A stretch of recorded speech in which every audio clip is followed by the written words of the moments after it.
Well, good morning and welcome to another edition of the Neighborhood Bridges Kindness Cast. This is our podcast that we pull together some of the best folks that we know about to kind of talk about the wonderful things that are happening in our Neighborhood Bridges communities. And so I'm Rick Bannister, the CEO and founder of Neighborhood Bridges. And today, and I'm wearing Sycamore green here. I don't know if it comes across really well. But today, I am pleased to be joined with our area director who leads Neighborhood Bridges in Sycamore, Lori Drasnin, and the executive director of Operation Give Back, Sheila Lichtenberg. And so thanks to both of you for joining us on this fun new podcast that we're doing. My pleasure. Happy to be here. Yeah. So I know that you two have known each other for a while.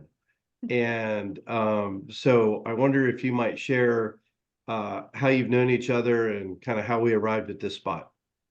Sure. Sheila, why don't you take this since you had the lead 30 years ago? Okay. Literally. That's so fun. So 30 years ago, I was actually a high school teacher. I taught special ed at an area high school in Cincinnati, Wyoming High School. Fresh out of college, went to Miami, and one of my first year or two when I was there, since I was the new teacher on the block, they of course wanted to have me head up all the different student-led organizations. So one of those organizations was called Project Lead, which was really the organization that most philanthropic, I would say, when you say, Lori, where you did different projects to support the area, the community. And so Lori was the president of that organization when I was the teacher in charge, so the teacher sponsor. So fast forward 30 years, right, Lori? Wow. My 30th is this year. Yes. Oh my goodness. So anyway, so so I started 4 years ago. I started in June or July of 2020. So it was during COVID. So everybody was fully masked, and that went on for a while. So during those first few months, I ran into Lori again because she was working cooperatively with OGB and one of my fellow coworkers, Leanne. And I kept thinking to myself, my gosh, does she look familiar? But you only see somebody from the eyes up. So I, after a while, I don't know how many times after I saw Lori, I looked and I said, okay, what is your maiden name? And she said Skolnick. And I'm like, oh my gosh, it's Miss Walsh. I was in charge of Project Lead. You were my head, the head gal at the high school. And what's amazing to me with this whole thing, Rick, is that truly, like, even 30 years ago, that was, kind of truly part of both of our hearts and part of the fabric of who we are, that even 30 years ago, we were in we felt passionate about giving back to the community and helping those that are in need of assistance. Right, Lori? Oh gosh, yes, yes. And I don't want Sheila to date herself. She was a first-year teacher and I was a senior in high school. So it was really a fun revelation. I'm like, oh my gosh, of course I would meet you here. And so it's just a pleasure to work with her again in a much longer capacity. So. Exactly. So small world, Cincinnati, right? Yeah. I think that people who are service-minded tend to find each other or re-find each other, and that's amazing. Yeah. Really great. So, you talked about that COVID period, and it just made me think about the first time I personally got to know about the work of Operation Give Back, because I think that was in the spring of 2020, and all the schools everywhere were shut down, and so Sycamore Community Schools had the thoughtfulness to deliver warm meals to families in need and use their buses. And Lori contacted me and said, there's this great organization here, and I think we can work together. And so Neighborhood Bridges, Sycamore, and Operation Give Back partnered in following those school buses around to those at-risk neighborhoods and provided groceries to any family who qualified for the lunch program. And it was amazing then. It was just amazing, the collaboration. And I know we met each week at your facility, Sheila, and Yeah. and It's a loaded special up place. yeah, and loaded up the Neighborhood Bridges cargo van, and I off we love went it. and followed those school buses around. So anyway, it's just amazing. And so before we go into really sharing the amazing relationship that you two and your two organizations celebrate, Sheila, why don't you share with our followers what the mission of Operation Give Back is? Absolutely. Really, the mission, we serve a 5 mile radius surrounding our facility, it located in Blue Ash. And that is pretty much the Sycamore School District in the Sharonville community. And it started as an after-school tutoring program. And from there, that was 22 years ago. So it started small, and now it has grown to be quite a critical organization within the school district and within the community. So it now offers after-school tutoring as well as year-round community food pantry. We have a couple give back programs, including our holiday store, a school supply giveaway, Thanksgiving meal distribution. So, and then during COVID, we partnered with Bridges to do a couple special programs like summer fun bags. So depending on what's going on in our community and in the world, we kind of adjust to that. So. Yeah, it's wonderful. And so, Neighborhood Bridges, I can tell you as the founder of this charity, the idea, the dream actually that I had was that we could collaborate in ways like this. Of course, you do it in a dramatic fashion, which is why I want to showcase it today. And so I've just been talking about this over the last year or so, but this is why Neighborhood Bridges logo is on all lowercase.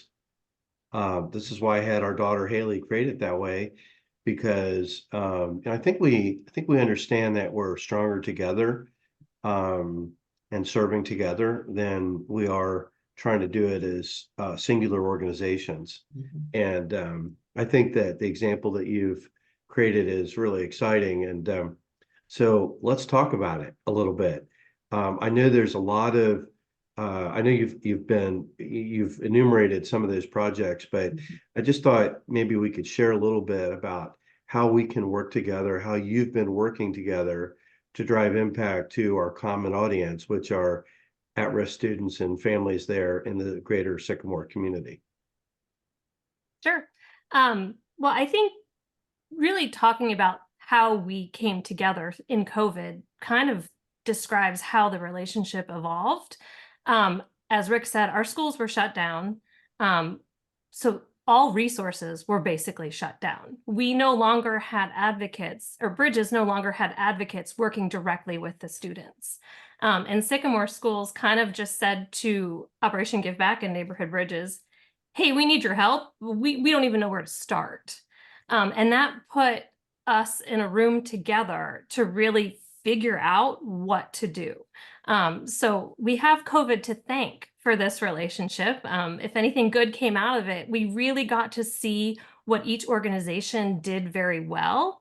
And rather than reinvent the wheel, use the resources that we had to really just further access for families.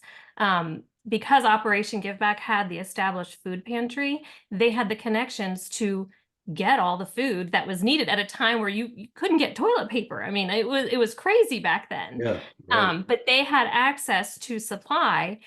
I did not personally have access to that, but I had access to donors to pay for that supply. So we realized, okay, well, I can sort of be the fundraising arm here and get the word out in the community that we're doing this, and you guys can be the workhorses and help me get everything we need and then distribute to the community. So that was the first time we really were able to show our best selves, see what we do best and how we complement each other. And from that, the relationship just continued to develop into all the other programs and opportunities that Operation Give Back provides to the community. But I think for Sycamore Bridges, one of the most meaningful relationships we have is that Operation Give Back serves as an advocate for us. Because they have the established relationships with the families through the weekly food pantry, the after-school tutoring. They really know these families very, very well. So when a deeper need comes to light, they come to us to help. So because of that trusted relationship, both between Operation Give Back and the families and us and Operation Give Back, we can communicate and get a need filled in a matter of hours. Yeah, that's amazing. And again, I want to point to, first of all, I want to congratulate Lori and share with Sheila that Neighborhood Bridges Sycamore was the highest performing community of our 50 communities last year in 2023. Congratulations. That's awesome. Supporting over $162,000 of direct impact to the Sycamore Community School District. Which is a direct reflection of the community support in both the advocates and the resources and the district and everything. So right. I do not take credit for that. That is a community credit. Well, and so I was going to, if it's okay, I mean, I was going to assert that from my view as CEO of Neighborhood Bridges, our highest performing communities are being led by people like Lori, who have formed these linkages in their own communities with other resources. And it reminds me, Sheila, of the old saying, and I believe this, that a rising tide lifts all ships. And so I think that's what's happened here. I think the vision of Operation Give Back to more broadly serve the community, and Lori, you are a big thinker as well. But it really is, as you just mentioned, it's as simple as, what do I do well? What do you do well? And how can we join forces to help both our organizations serve that mission? Rick, that's 100% it. And I think that's what we do so well. And maybe because Lori and I got together, we had such a great relationship 30 years ago. I know this would work, but I think it's just both also just the mission and how you all present your organization and how we present our organization. Like, we're very open to collaborating, and I do think we do think that is so critical. And the open communication we have, I mean, we're probably on the phone with Lori once, twice, 5 times a week. It depends on what's going on. And we know what we can do. We know what she can do. And then we literally bounce those ideas off of each other. Like, okay, if I do this, or hey, have you got this covered, or we can get this covered, or, sometimes we're like, you know what, this might be bigger than both of us. So, but for the most part, I really think it's just that open and honest communication, and just knowing and being comfortable with, we both know our roles, we both kind of know our lanes, and we stay in them, but we also are able to jump in each other's lanes if need be. Absolutely. And we brainstorm together. I mean, some of the programs that you guys do, for example, the holiday store has evolved based on what additional help we can provide and how you want to serve the community. So it's constantly changing how we communicate and help, but that's a good thing, because that just means we're reaching more people.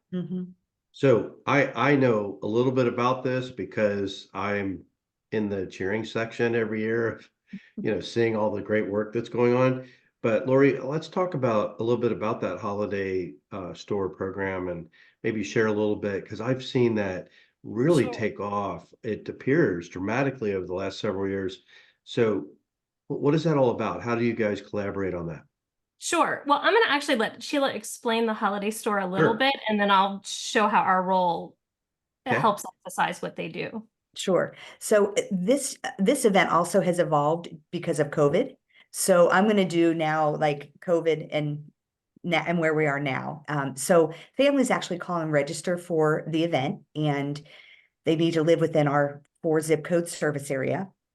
Once they register, then we send them a link and provide the families with a registration, and they can identify what different toys or gift items that their child would like. It's for kiddos newborn through 18 years of age. And we also provide probably 4 to 8 toys, depending on the price of the toy, as well as pajamas, socks, a blessing bag of food. We did winter coats a little bit differently this year. So we actually capture all the information that these families, these parents, guardians would like for their kids.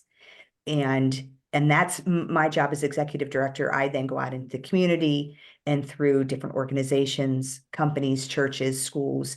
I then kind of give this overall wish list to them. And then the gifts start coming in. Gifts are then distributed the first or second week of December, depending on the calendar. And families come and pick them up. And we don't wrap them. We keep them unwrapped so the parent or guardian can wrap them for the kiddo. So we came in during COVID to help with this for the first time because Operation Give Back used to have bins out in the community where people could drop off toys. But that year of COVID, nobody wanted bins, nobody wanted to touch anything. So we got creative, and I decided, hey, let me just try an Amazon wish list. And then I could just have the stuff delivered. Nobody's touching anything. Everything is sanitary and safe to distribute.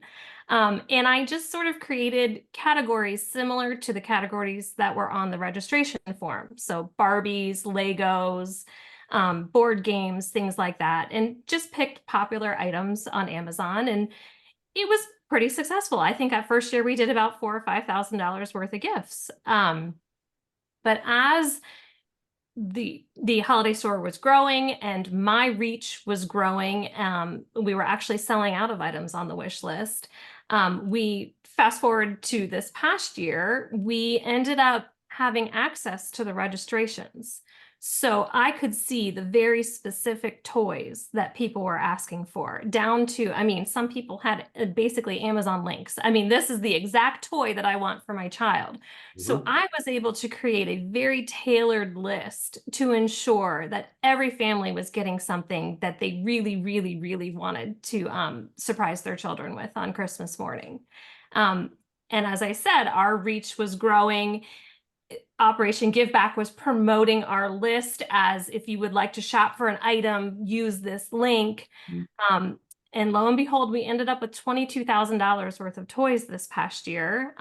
We more than filled everybody's wish list, which was fabulous. And these are good quality gifts. These are not, the dollar store Barbie that no one wants. This is the name brand item specifically that the child asked for. So it's been a lot of fun to see it grow.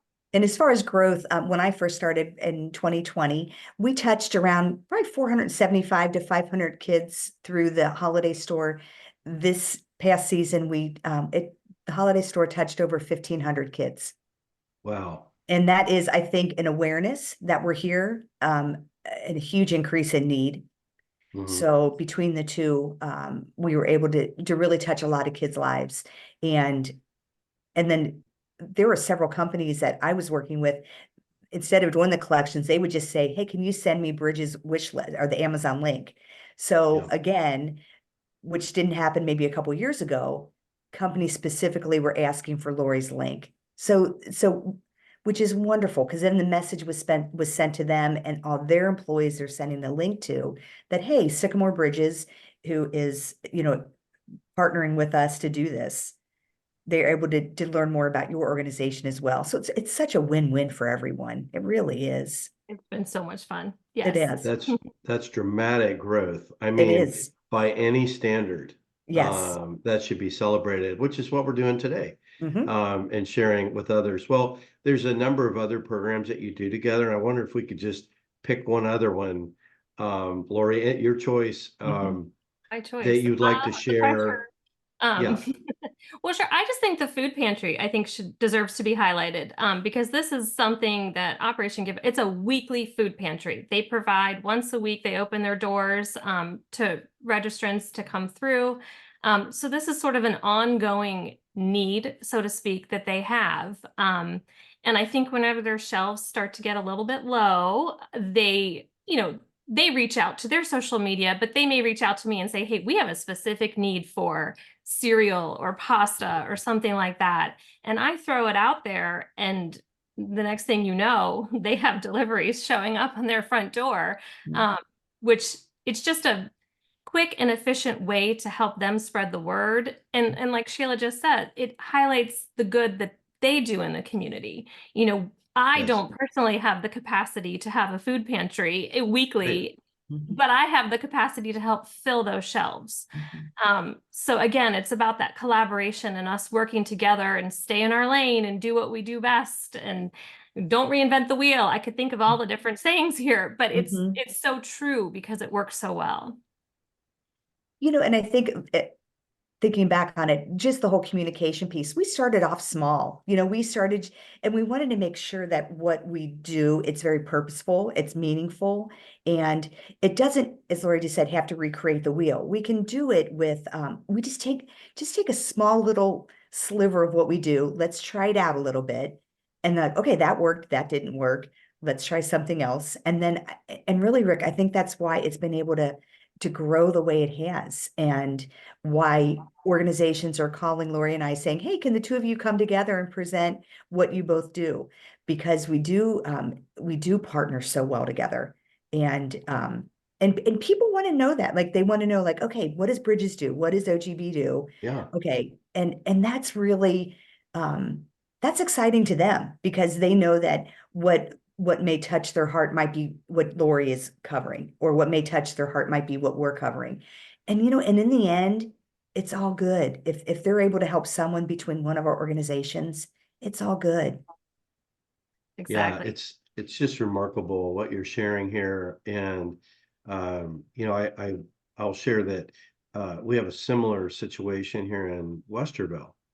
And that it's good and bad. It's great.